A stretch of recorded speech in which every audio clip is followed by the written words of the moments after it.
Hi hello friends, welcome to all. So இன்றைக்கான video பதிவில் என்ன பார்க்க போகிறோம் அப்படின்னு பார்த்திங்கன்னா, நம்ம தமிழ் வந்து எப்படியாவது அந்த கான்செப்டை புரிஞ்சுக்கிட்டோம்னா நம்ம தமிழில் எவ்வளோ கொஷின் வந்து 95 கொஸ்டினுக்கு மேலேயே வந்து நம்ம என்ன பண்ணிடலாம், ஆன்சர் பண்ணிடலாம். ஓகேங்களா? ஸோ தமிழை பொறுத்த வரைக்கும் இலக்கண பகுதியை வந்து நம்ம கான்செப்டை புரிஞ்சு படிக்கணும். ஸோ அப்படி பார்த்தா நம்ம தமிழில் வந்து அதிக மார்க் வந்து ஸ்கோர் பண்ண முடியும்.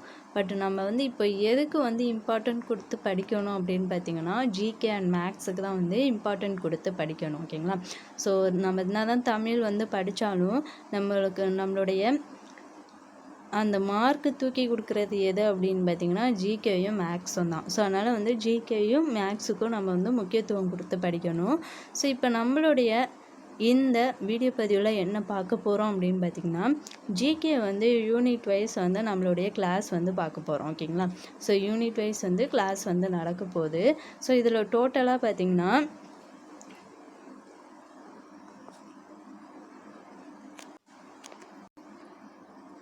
ஸோ டோட்டலாக வந்து ஒரு 6 யூனிட் இருக்குது. ஓகேங்களா? ஜிகேயில் ஒரு 6 யூனிட் இருக்குது. இதில் ஃபஸ்ட்டு நம்ம மோஸ்ட் இம்பார்ட்டன்ட் கொடுத்து படிக்கக்கூடிய யூனிட் எது அப்படின்னு பார்த்திங்கன்னா, இந்த யூனிட் 5 இந்திய பொருளாதாரம் மற்றும் தமிழ்நாட்டின் வளர்ச்சி நிர்வாகம். ஸோ இது வந்து 20 கேள்விகள் கேட்போம் அப்படின்னு சொல்லிட்டு டிஎன்பிஎஸ்சி குரூப் 4 சிலபஸ்லேயே வந்து கொடுத்துட்டாங்க. ஸோ அப்போ வந்து நம்ம முதல்ல இந்த யூனிட் 5க்கு தான் வந்து இம்பார்ட்டன்ட் கொடுத்து படிக்கணும். ஸோ நெக்ஸ்ட்டு எதுக்கு அப்படின்னு பார்த்திங்கன்னா, யூனிட் 6 தமிழ்நாட்டின் வரலாறு, பண்பாடு மற்றும் சமூக அரசியல் இயக்கங்கள். ஓகேங்களா? ஸோ இதுக்கு வந்து நெக்ஸ்ட்டு இம்பார்ட்டன்ட் கொடுத்து படிக்கணும். ஸோ அதுக்கப்புறம் தான் நம்ம பாலிட்டிக்கு போகணும். ஓகேங்களா? ஸோ அப்போ இது நம்ம இந்த ரெண்டு யூனிட் கவர் பண்ணாலே 40 மார்க்குக்கு வந்து படித்த மாதிரி. ஓகேங்களா? ஸோ அதுக்கப்புறம் பாலிட்டி வந்து போனோம்னா அதில் ஒரு 15.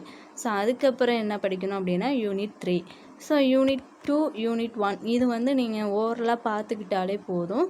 இப்போ வந்து நம்ம எத்தனை யூனிட் படிக்கணும் அப்படின்னு பார்த்திங்கன்னா, 4 யூனிட் வந்து நல்லா தரவாக படிச்சுக்கிட்டாலே நம்ம வந்து அதிக மார்க் வந்து ஸ்கோர் பண்ணலாம். ஓகேங்களா? ஸோ சயின்ஸில் வந்து நம்ம எப்படியாவது ஒரு ஆன்சர் போட்டாலும் அது வந்து நமக்கு கரெக்டாக ஆகிறதுக்கு வாய்ப்பு இருக்குது. பட் இந்த யூனிட்லாம் நீங்கள் படித்தா மட்டும்தான் என்ன பண்ணலாம், கரெக்டான ஆன்சர் வந்து போட முடியும். ஸோ ஜிகேக்கு பார்த்திங்கன்னா இனிமேல் வந்து ரெகுலராக நம்மளுடைய சேனலில் வந்து வீடியோஸ் கொடுக்க போகிறோம். ஸோ ஃபஸ்ட்டு நம்ம யூனிட் வைஸ் வந்து படிக்கலாம் அப்படின்னு சொல்லிட்டு பிளான் பண்ணியிருக்கோம். ஸோ இதில் வந்து யூனிட் 5 இருக்கு இல்லையா? So unit 5 economic. So economic பொறுத்த வரைக்கும் எல்லாருக்கும் கஷ்டமாக இருக்க மாதிரி தான் இருக்கும். பட் அதில் தான் வந்து அதிகமான மார்க் வந்து கேட்க போகிறோம் அப்படின்னு சொல்லியிருக்காங்க. ஸோ அதனால் வந்து கஷ்டமாக இருந்தாலும் அதை நம்ம இஷ்டப்பட்டு படித்தா தான் அந்த 20 மார்க்குள்ளே நம்ம ஒரு 18-19 மார்க்காவது எடுக்க முடியும். ஓகேங்களா? ஸோ அதனால் வந்து யூனிட் 5 முதல்ல வந்து நம்ம ஸ்டார்ட் பண்ண போகிறோம். ஸோ ஒவ்வொரு லெசனாக கொடுத்து உங்களுக்கு என்ன பண்ண போகிறேன், டெஸ்ட்டு வந்து பிடிஎஃபாக கொடுக்க போகிறேன். ப்ளஸ் ஆன்சர் வந்து என்னென்னா உங்களுக்கு எக்ஸ்பிளைன் பண்ணுவோம். ஓகேங்களா? ஸோ இனிமேல் வந்து ரெகுலராக வந்து ஒவ்வொரு யூனிட்டுக்கும் உங்களுக்கு வீடியோஸ் வரும். ப்ளஸ் டெஸ்ட்டு கொஷின் வந்து ஃப்ரீயாகவே பிடிஎஃபாக வந்து கொடுக்க போகிறோம். ஸோ நீங்கள் வந்து பார்த்திங்கன்னா அன்னைக்கு என்ன படிக்கணும் அப்படின்னு சொல்லிட்டு நாங்கள் டெலகிராமில் மென்ஷன் பண்ணிடுவோம். ஸோ நீங்கள் அன்றைக்கி அந்த லெசனை வந்து நல்லா படிச்சுடுங்க. படிச்சுட்டு என்ன பண்ணுங்கள், நாங்கள் கொடுக்கக்கூடிய டெஸ்ட்டை வந்து அட்டன் பண்ணி பாருங்கள். அதுக்கப்புறம் உங்களுக்கு ஆன்சர் கீ வந்து வீடியோஸாக கொடுப்போம். ஸோ அதை பார்த்து, அதாவது ஆன்சர் கீ எக்ஸ்ப்ளனேஷனோட வீடியோஸாக கொடுப்போம். ஸோ அதை பார்த்து உங்களுடைய ஆன்சரை வந்து நீங்கள் செக் பண்ணிக்கோங்க.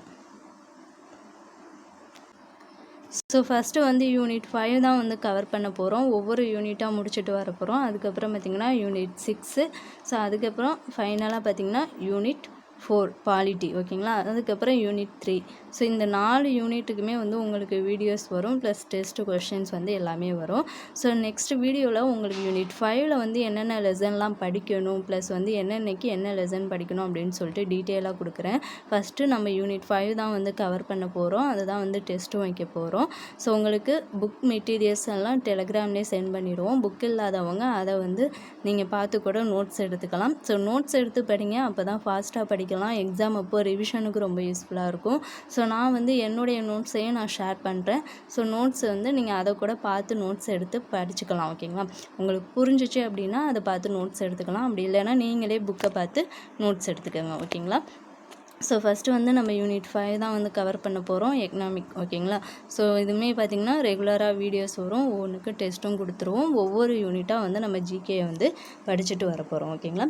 ஸோ இந்த வீடியோ வந்து உங்களுக்கு யூஸ்ஃபுல்லாக இருக்குது, இந்த டெஸ்ட்டு உங்களுக்கு யூஸ்ஃபுல்லாக இருக்கும் அப்படின்னு நினச்சிங்கன்னா இந்த வீடியோவுக்கு ஒரு லைக் பண்ணிவிட்டு மறக்காமல் நம்ம சேனலை சப்ஸ்கிரைப் பண்ணிக்கோங்க. டிஸ்கிரிப்ஷனில் டெலகிராம் சேனல் லிங்க் தர மறக்காமல் ஜாயின் பண்ணிக்கோங்க. Thank you to all.